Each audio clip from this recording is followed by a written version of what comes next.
Hello, everyone, and welcome to the Air Force's Global Classroom.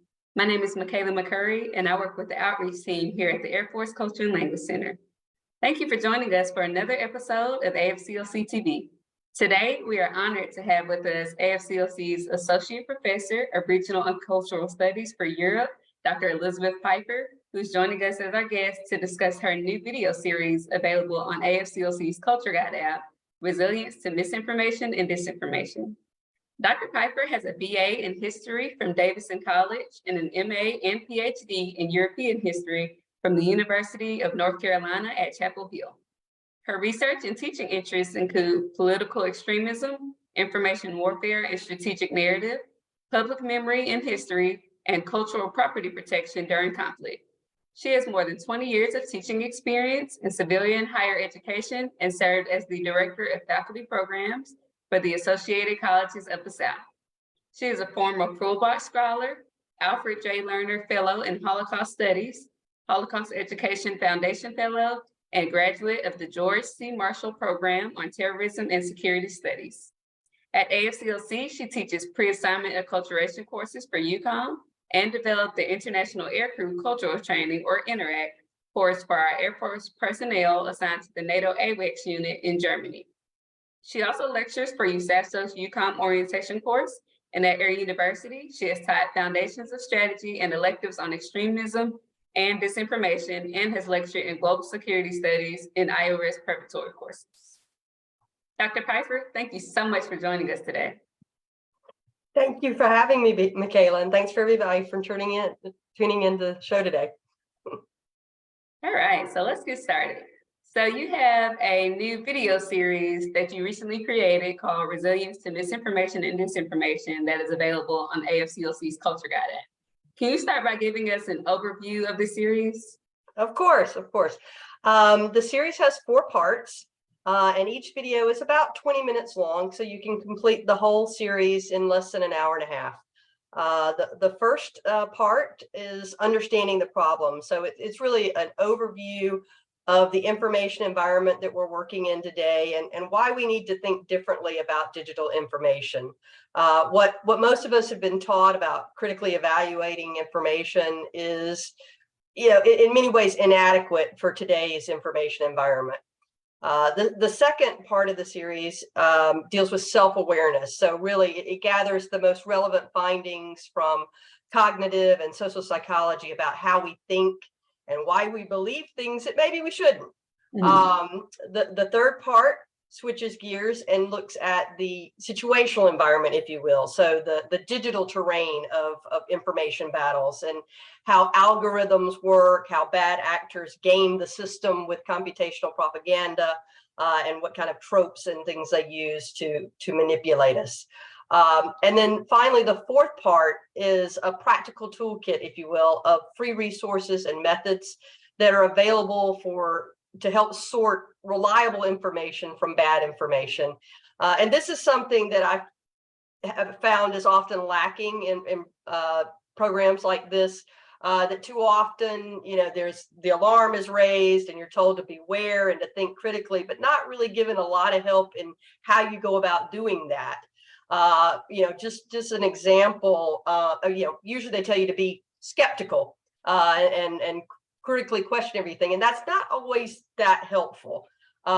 Just an example, I was amazed to find out, in conversations with people, how few people that I know and deal with every day have ever done a reverse image search. And, that's something that's not really that difficult to do, but most people haven't even, don't even know where to start, and haven't done that. So, just some of those basic elements there.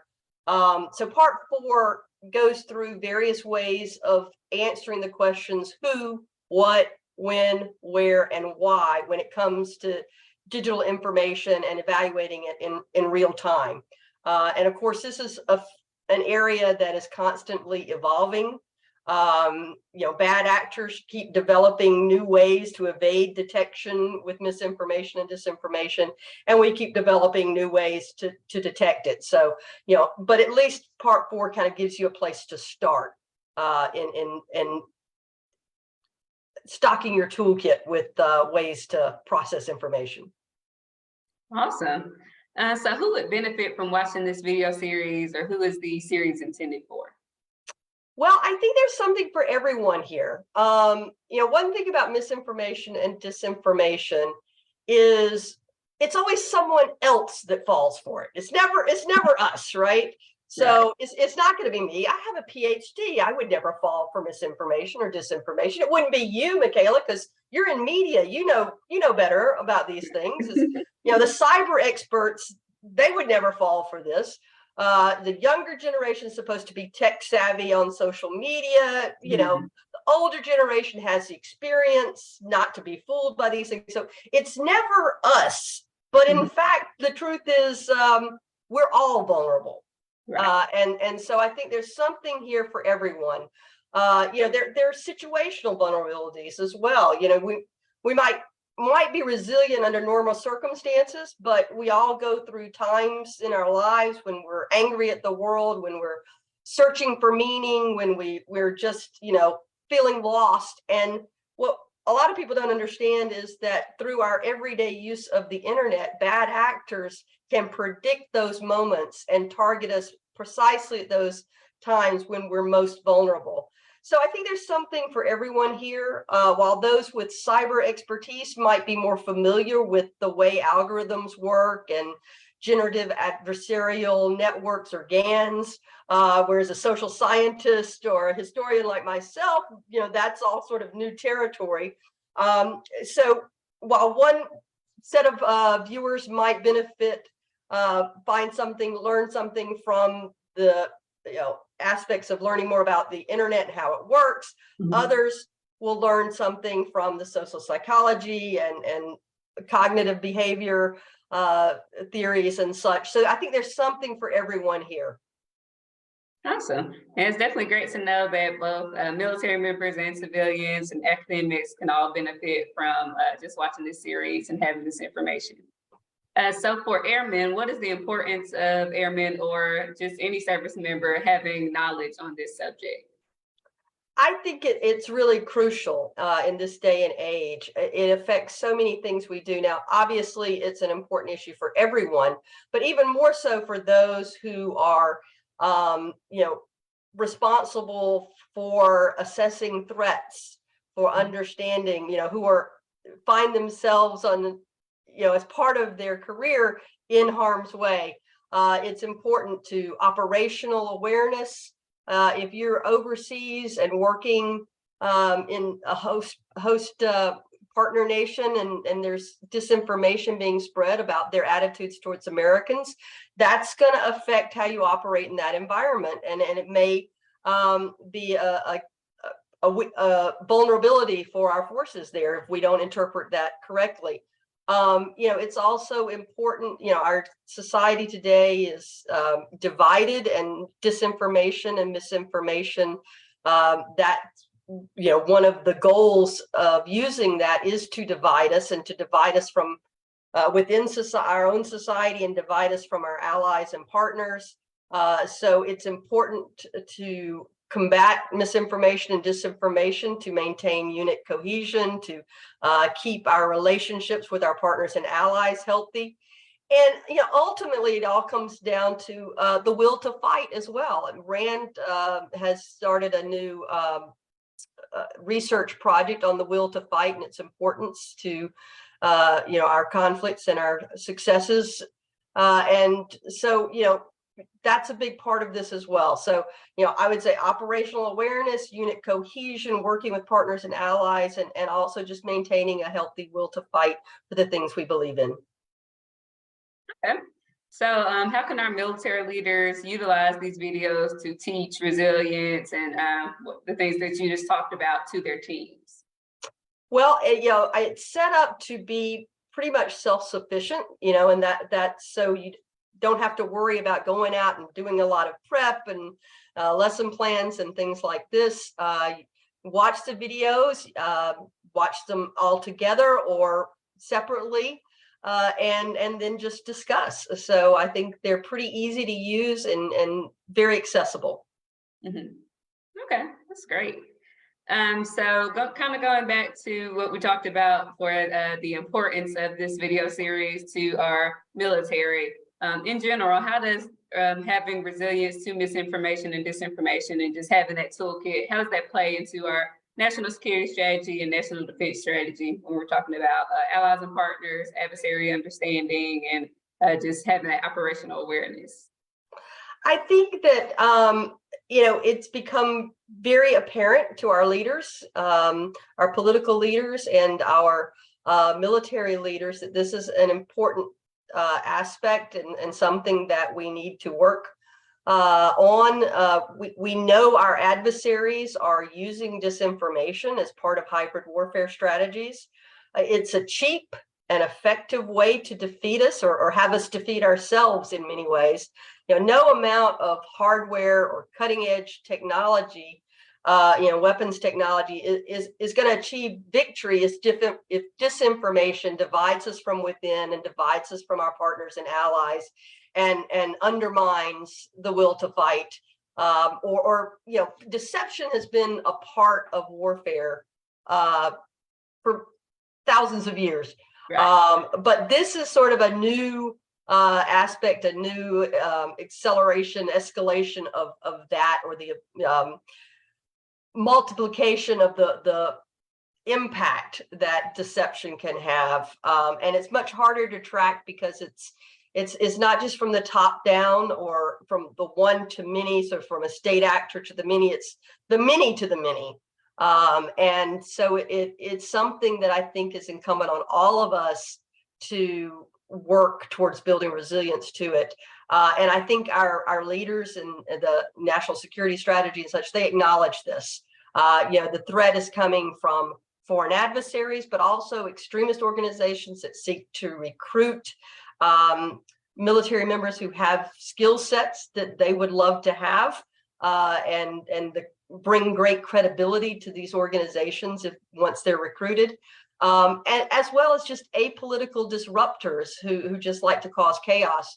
But we have these threats from all of these areas, and they all sort of converge in the area of disinformation and misinformation. That's right. So before we take any questions from our audience, is there anything else you'd like to add? Well, I ran across a term that I just love. Samuel Woolley, who does research in this area, has referred to information laundering. And I think that's a wonderful thing. I think that's what we're really trying to work against doing here, in that when you come across misinformation and disinformation, it's hard to stop it. It comes at you from all directions, and there's so much of it out there. But the key is not to launder it, if you will, not to spread it further, because by doing so, you give it legitimacy. It goes from being an unknown actor to somebody or somebody who has credibility because they're in the armed forces. And so I guess my message would be, don't engage in information laundering. So I'll end on that note. Awesome. Happy to take questions, though. All right. So we'll now take questions from our viewers. Please feel free to either drop your questions in the chat or drop your comments on Facebook. If you're watching us on Facebook, you can drop your comments there. So we have a few questions here. We'll get us started. So what inspired you to create this video series? Oh, great question. I have spent most of my career, I started off researching leftist radicals and have moved to looking at right-wing extremism. I've also, as a European, a scholar of European culture and society, look at the impact of Russia's disinformation efforts and propaganda and these kinds of things. I'm very interested in information and how ideas are spread. So what began to happen was, in looking at strategic narrative, looking at sort of the security threat that our a great power competition, and looking at extremists, they all seem to converge in this one area of disinformation. Mm-hmm. And I also, let's see how to put this delicately, I'm a scholar of a certain age, and began sort of looking at disinformation and realizing, like, I maybe need to up my game a bit as far as how to research and be, if I'm going to be talking about, hey, you need to be careful about disinformation, and I need to be better at it myself. And got a little frustrated, I guess, going through what was available out there in an accessible way. Either it was, politicized one way or the other, or it was preachy without really giving you answers or things you could use. And so I just started collecting things and wanted to share, if you will. That's awesome. All right, so we got another question here in our chat. During your research, was there a particular outlet or source that surprised you that exhibited some of the symptoms of mis and disinformation? Oh, goodness. That's a good one. It's hard to name just one because there's so much out there, I guess is what I'm trying to say. I think I was probably most taken aback by how customized and tailored a lot of the disinformation is. Targeting towards housewives will use sort of pastel colors and talk about children and these kinds of things. And of course, I mean, sure, you're aware of, those that are, the disinformation, misinformation that's targeted towards military is all highly patriotic and uses all these symbols of American culture and honor and courage and all these kinds of things. And it's effective.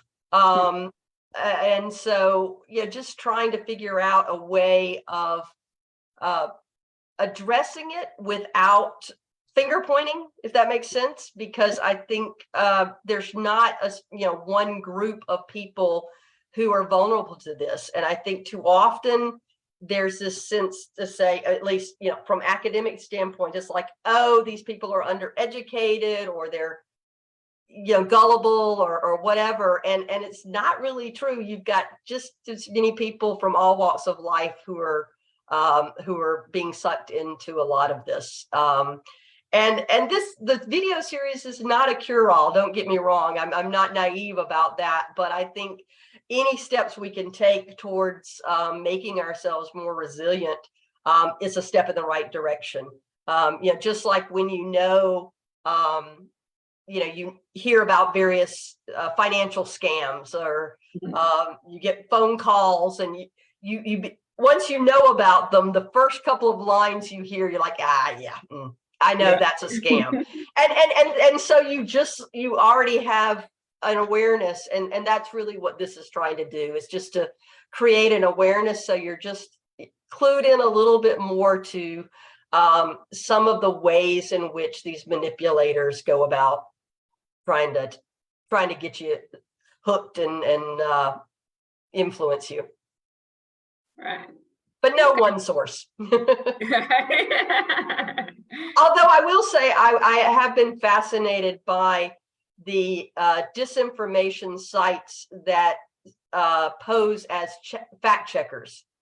So there's a particular one, and right at the moment I'm gonna fudge mess up the name, but a Russian disinformation site that poses as a fact checker, but basically promotes disinformation on the Ukrainian conflict. So it's all over.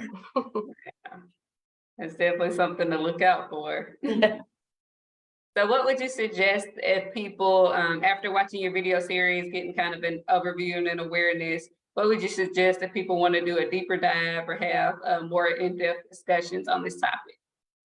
Oh, great question. At the end of each video, there are some suggestions for further reading. If a certain topic sort of hit a note and you want to find out more about it. So there are a number of suggestions there for readings. And then at the end of the fourth video, there's suggestions for some very good programs for going a little more in depth or doing a little more in-depth training. There's some really good, credible sites. One I like in particular is Advantes Media, that has sort of a topic of the week where they give you, they have sort of a training session programs where you can learn to see bias. They don't necessarily call it disinformation, but look at how to detect bias. And then they'll give you, 4 or 5 different articles on the trending topic of the week for you to assess and see. So it's nice because it's contemporary. You can kind of get multiple points of view. And of course, I think that is probably the most effective way of sort of combating disinformation, is to always look for multiple points of view. Don't rely on just 1 or 2 sources, because even websites or publications that may have some good articles, 80% of it might be fine, but there's 20% of it that might be highly questionable. So that's always if you can't do all this other checking, at least sort of check, go looking for a different point of view and then sort of compare. Gotcha.